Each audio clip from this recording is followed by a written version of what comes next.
வணக்கம் நண்பா, IIM Tamil channel உங்களை வரவேற்கிறேன். இப்போ நம்ம பார்த்துட்டு இருக்கிறது ரா ஏஜென்ட். இந்தியாவோட ரா ஏஜென்ட்டில் என்னென்ன நடக்குது, அதோட ஹிஸ்ட்ரி, அதோட சக்ஸஸ் மிஷன்ஸ், அதில் என்னென்ன இருக்குது அப்படிங்கிற விஷயங்கள் எல்லாத்தையும் நம்ம ஒன்றா பார்த்துட்டு இருக்கிறோம். அந்த வரிசையில் இப்போ நம்ம பார்க்க போகிறது ரா சக்ஸஸ் பண்ண மிஷனில் எல்லாருக்கும் தெரிஞ்சது, அதே நேரம் எல்லாராலையும் பேசப்பட்ட விஷயத்தை தான் இன்றைக்கி நம்ம பார்க்க போகிறோம். ராவோட சக்ஸஸ் மிஷன்ஸ் அதை நம்ம பார்க்குறதுக்கு முன்னாடி நம்ம சேனலை சப்ஸ்கிரைப் பண்ணுங்கள். சப்ஸ்கிரைப் பண்ண கையோட டிஸ்கிரிப்ஷனில் இருக்கிற டெலிகிராம் சேனலோட லிங்க்கில் போய் சப்ஸ்கிரைப் பண்ண ஸ்க்ரீன்ஷாட்டு ப்ளஸ் உங்களோட மெயிலை டெக்ஸ்ட் பண்ணுங்கள். அவ்வளோதான் நீங்கள் செய்ய வேண்டியது. இதை பண்ணிங்கனாலே போதும். ஒவ்வொருத்தருக்கும் 500 rupees கேஷ் கிவ்அவே நம்ம மூலமாக உங்கள் அக்கௌண்ட்டுக்கு செலுத்தப்படும். ஸோ இந்த சான்ஸை மிஸ் பண்ணிடாதீங்க.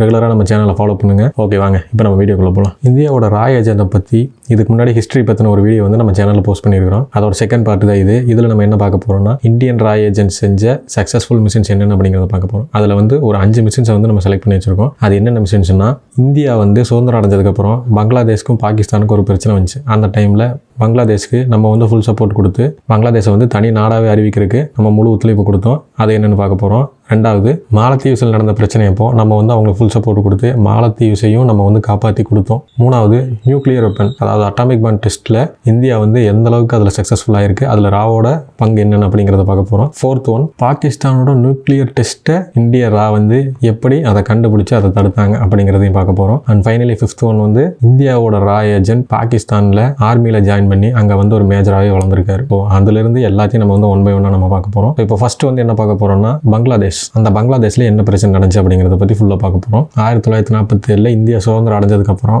பங்களாதேஷ் பாகிஸ்தானோட நாடாக தான் இருந்துச்சு. அது இந்தியாவில் ஒரு கிராஷ் மேப்பாக வரும். அதை நான் உங்களுக்கு அந்த இமேஜ் நான் காட்டுறேன். அந்த டைமில் என்னாச்சுன்னா, இந்துக்கள் மட்டும்தான் இந்தியாவில் இருக்கணும், முஸ்லீம்ஸ் எல்லாருமே பாகிஸ்தானிக நாட்டுக்கு போகணும் அப்படிங்கிற ஒரு கட்டாயமான ஒரு சூழ்நிலை அந்த நேரத்தில் நிலவுச்சு. ஸோ அந்த டைமில் என்ன ஆயிடுச்சுன்னா, பங்களாதேஷில் இருக்கிறவங்க ஒரு சிலர் நாங்கள் பாகிஸ்தானுக்கு சப்போர்ட் பண்ண மாட்டோம் அப்படிங்கிற மாதிரி அங்கே சிவில் வார் வருது. எந்த டைம்லன்னு கேட்டிங்கன்னா 1971. அந்த டைமில் பாகிஸ்தான் தன்னோட ஆர்மியை அனுப்பி அங்கே இருக்கிற பிரச்சனை எல்லாத்தையும் அடக்கி அங்கே இருக்கிற போராளிகள், கொள்கைவாதிகள், பாகிஸ்தான் போடக்கூடிய சட்டங்களை எதிர்க்கிறவங்கன்னு எல்லாத்தையும் ஈவியருக்கு இல்லாமல் கொல்லணும் அப்படிங்கிற உத்தரவு அங்கே அமல்படுத்தப்பட்டுச்சு. அந்த நேரத்தில் இந்தியா ரா ஏஜென்ட்ஸோட சப்போர்ட்டில் அவங்க மூலமாக பங்களாதேஷுக்கு ஃபுல் சப்போர்ட் கொடுத்து இராணுவத்தை அனுப்பி அங்கே நடந்த கலவரத்தை அடக்கி பங்களாதேஷை பாகிஸ்தானில் இருந்து பிரித்து தனி நாடாக அறிவிச்சாங்க. ஸோ இதுக்கு முழுக்க ஒத்துழைப்பு கொடுத்தது இந்திய ஆர்மி அண்ட் ராவோட ஒத்துழைப்போட மட்டுமே இது சாத்தியமாச்சு. ஏன் அப்படி சொல்கிறேன்னா, அந்த டைமில் தான் ரா ஸ்டார்ட் பண்ணி ஒரு 5 to 10 இயர்ஸ்க்குள்ள தான் இருக்கும். ஸோ அந்த டைம் அதுக்குள்ளேயே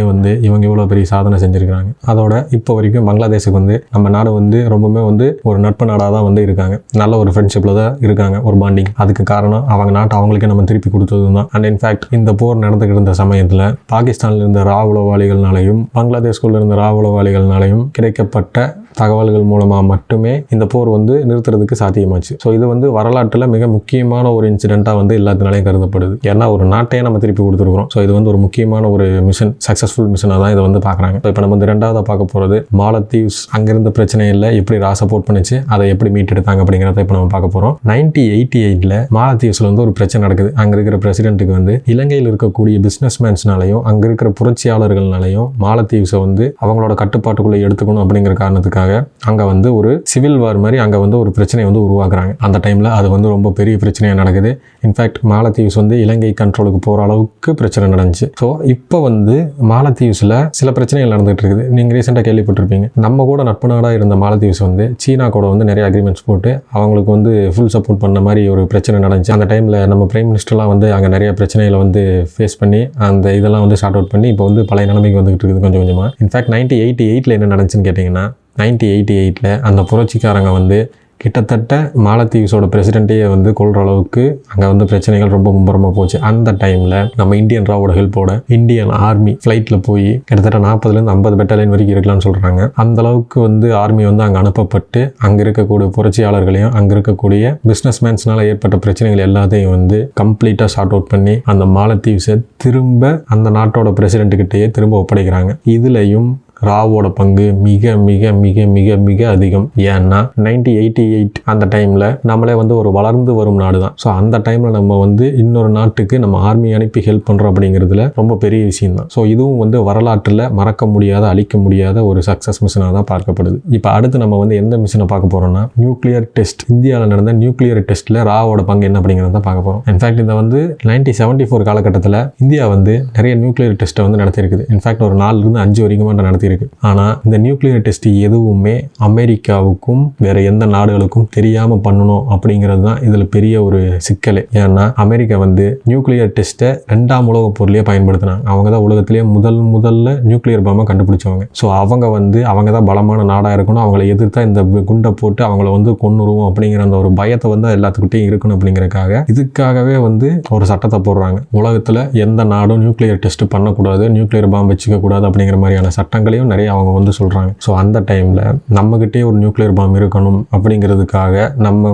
கவர்மெண்ட் எடுத்த முயற்சியில இந்த டெஸ்ட் வந்து யாருக்குமே தெரியக்கூடாது, இதை வந்து யாரும் கண்டுபிடிச்சிடக்கூடாது அப்படிங்கிறதுக்காக ரொம்பவுமே சீக்ரெட்டா பண்ணியிருக்காங்க. இதுல அப்துல் கலாமோட பங்கும் நிறைய இருக்கு. இன்ஃபேக்ட் அவர் தான் இந்த மிஷனுக்கே வந்து ஹெட்டாவும் இருந்தார். ஸோ இந்த மாதிரியான ஒரு சிக்கலான ஒரு விஷயத்துக்கு, இவ்வளவு பாதுகாப்பு மிக்க ஒரு விஷயத்துக்கு ராய் ஏஜென்ட் கிட்ட தான் இதோட பாதுகாப்பை ஒப்படைக்கிறாங்க நம்ம கவர்மெண்ட். அதை ஒப்படைச்ச உடனே அந்த டெஸ்ட் கம்ப்ளீட் ஆகி முடிஞ்சு 2 நாள் கழிச்சு தான் இந்த விஷயமே இந்த உலகத்துக்கு தெரியும். ஏன்னா அமெரிக்கா வந்து சேட்டலைட் மூலமா இந்த உலகம் முழுக்க இருக்கக்கூடிய எல்லா நாடுகளையும் வந்து வேவு வைப்பாங்க. ஸோ அப்படி பார்க்கும்போது அந்த சேட்டலைட்ல கூட இந்த விஷயங்கள் வந்து அவங்களால கண்டுபிடிக்க முடியாத அளவுக்கு இதை வந்து ரொம்ப துல்லியமாகவும் நுணுக்கமாகவும் பிளான் பண்ணி இந்த விஷயங்கள் வந்து வெளியே கொஞ்சம் கூட கசியாம பார்த்துக்கிட்டு அதை வந்து சக்சஸும் பண்ணியிருக்கிறாங்க. அதை இன்ஃபேக்ட் அந்த டெஸ்ட் முடிஞ்ச உடனே நில அதிர்வு அப்படின்னு தான் வந்து பக்கத்து நாடுகள் எல்லாம் வந்து நினைச்சாங்க. நம்ம பிரைம் மினிஸ்டர் வந்து அனௌன்ஸ் பண்ணதுக்கு அப்புறமா மட்டுமே இது வந்து நியூக்ளியர் டெஸ்ட் அப்படிங்கிறது வந்து இந்த உலகம் அறிஞ்சது. 1974 வந்து ஃபர்ஸ்ட் நியூக்ளியர் டெஸ்ட் நம்ம இந்தியாவில் நடந்திருக்குது. அந்த டைம்ல ஃபர்ஸ்ட் இந்தியன் நியூக்ளியர் பாம்புக்கு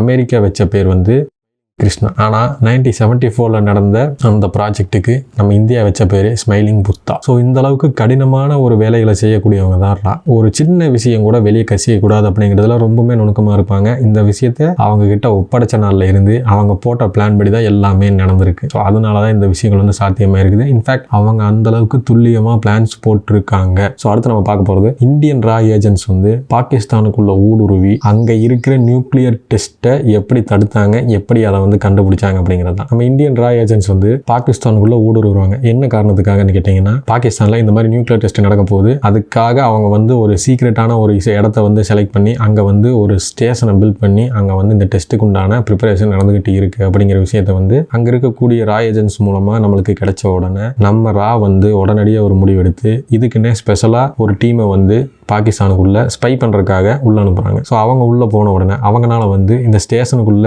போய் எல்லாத்தையும் கம்ப்ளீட்டா செக் பண்ண முடியல. ஸோ அதனால என்ன பண்றாங்கன்னா, அங்க ஒர்க் பண்றவங்களோட ரெகுலர் பிளேசஸை ஃபாலோ பண்ணி அங்க அவங்க மூலமா கிடைச்ச தகவல்களை வச்சு அங்க வந்து அவங்க அந்த டெஸ்ட்டை பண்றாங்க அப்படிங்கிறத கண்டுபிடிச்சு நம்ம இந்தியன் ராய் ஏஜென்சிக்கு வந்து இந்த தகவலை வந்து பாஸ் பண்றாங்க. இது இங்கே கேள்விப்பட்ட மாதிரி இருக்கு இல்லையா?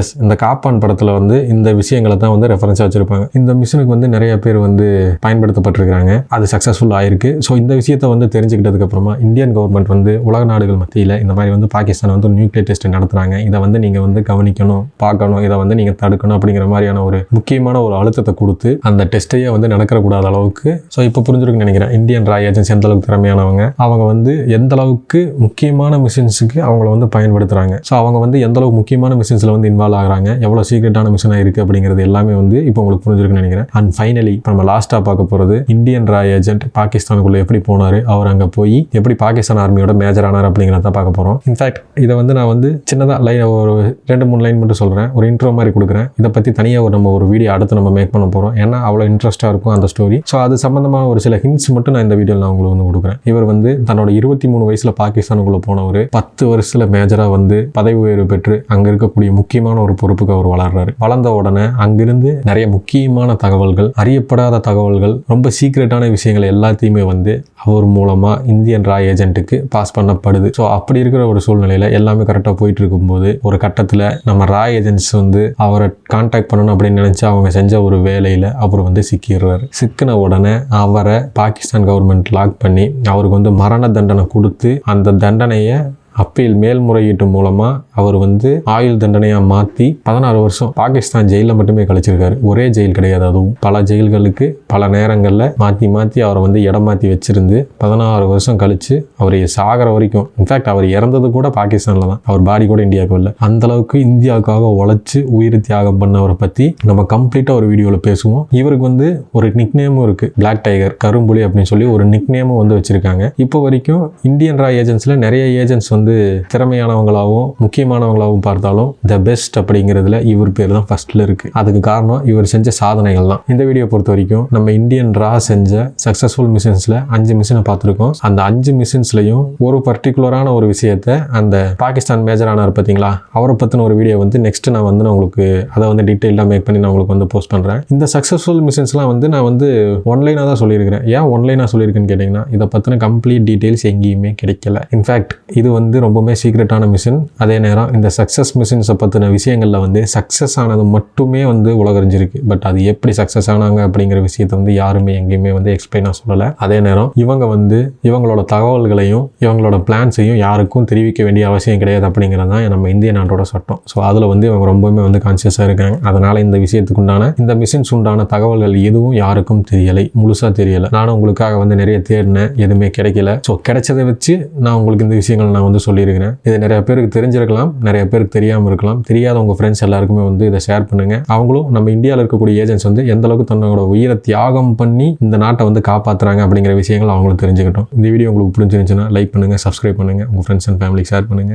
ராவை பற்றி தெரியாதவங்களுக்கு இதை ஷேர் பண்ணுங்க, அவங்களும் தெரிஞ்சுக்கிட்டோம். இன்ஃபேக்ட் நம்ம கொடுக்கக்கூடிய கிவ் அவே வந்து உங்கள் எல்லாருக்கும் ரீச் ஆகணுங்கிறது எங்களோட ஆசை. ஸோ அதுக்கு நீங்கள் செய்ய வேண்டியது, நான் வீடியோவில் முன்னாடியே சொன்ன மாதிரி, உங்களோட மெயில் ஐடியை வந்து டெலிகிராம் சேனலில் டெக்ஸ்ட் பண்ணுங்கள் வித் ஸ்க்ரீன்ஷாட்டு. நம்ம சேனலை சப்ஸ்கிரைப் பண்ண ஸ்க்ரீன்ஷாட்டு ப்ளஸ் உங்களோட மெயில் ஐடி டெக்ஸ்ட் பண்ணுங்கள். அதை மட்டும் பண்ணினீங்கன்னா போதும், உங்களுக்கான கிவ்அவே உங்களுக்கு கண்டிப்பாக வந்து சேரும். இதில் எந்த ஒளிவு மறைவும் கிடையாது, யாரையும் ஏமாற்ற போகிறதும் கிடையாது, யாரையும் விட்டு கொடுக்க போகிறது கிடையாது. ஸோ அது வந்து ரொம்பவே முக்கியமான விஷயம். ஒருத்தர் கூட விடாமல் எல்லாருக்கும் போய் சேரணும் அப்படிங்கிறதுல நாங்கள் வந்து ரொம்ப தெளிவாக இருக்கிறோம். ஸோ நீங்கள் எங்களை முழுசாக நம்பலாம். So thank you.